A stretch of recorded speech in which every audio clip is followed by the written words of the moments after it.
Idol, kung hindi ka makakapag-upload ng video ngayong araw na ito, gawa ka lang ng kahit anong post, mga salita o picture kung meron ka, para manatili kang updated.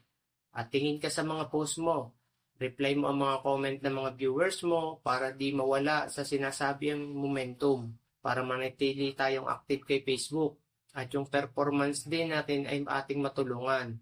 Alam naman natin na sa mga nagsisimula pa lang, napakahalaga ng performance ng ating dashboard, lalo na kapag namumula.